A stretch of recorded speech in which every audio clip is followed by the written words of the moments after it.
আসসালামু আলাইকুম ভিউয়ার্স, আজকে আমি চিকেন বিরিয়ানি রান্না করব। প্রথমে চিকেনগুলোকে লবণ হলুদ দিয়ে মেখে নিব, তারপর পেঁয়াজ বেরেস্তা করে নেব আর চাউলগুলো ধুয়ে নেব।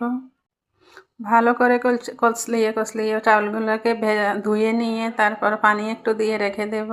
পেঁয়াজ বেরেস্তাগুলো উঠিয়ে নিলাম, চিকেনগুলো ভেজতে দিয়ে দিলাম।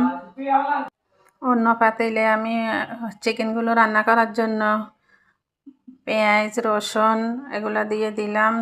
তেলে একটু ভালো করে ভেজে নিয়ে তারপর হলুদ মরিচ, এরপরে বিরিয়ানির মশলাগুলো দিয়ে দিলাম, তারপর চিকেন দিয়ে দিলাম, কাঁচামরিচ দিয়ে দিলাম আর আলুগুলোকে একটু ফ্রুট কালার দিয়ে ভেজে নেব লবণ দিয়ে।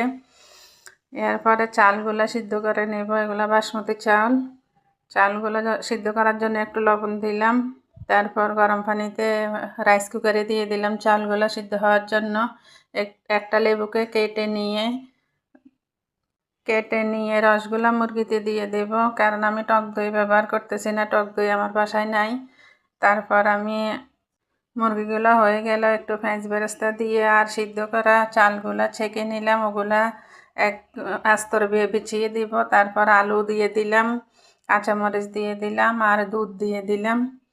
এরপরে আবার আমি আর বাকি ভাতগুলা দিয়ে দিলাম, উপর দিয়ে একটু দুধ দিয়ে দিলাম। তারপর পেঁয়াজগুলা দিয়ে দিলাম, একটু ফ্রুট কালার দুধের সাথে মিশিয়ে নিয়ে দিয়ে দিলাম, তাহলে বিরিয়ানির কালারগুলো অনেক সুন্দর আসবে। আর ঘি দিয়ে দেব। আমার বাসায় আলু বকারা নাই, এই জন্য আলু বকারাগুলো দিতে পারি নাই, আপনাদের বাসায় থাকলে দিয়ে দিবেন। দেখেন অনেক সুন্দর লুক আসলো, অনেক সুন্দর লাগলো আর খাইতেও অনেক ভালো লাগলো, অনেক ভালো টেস্ট হলো।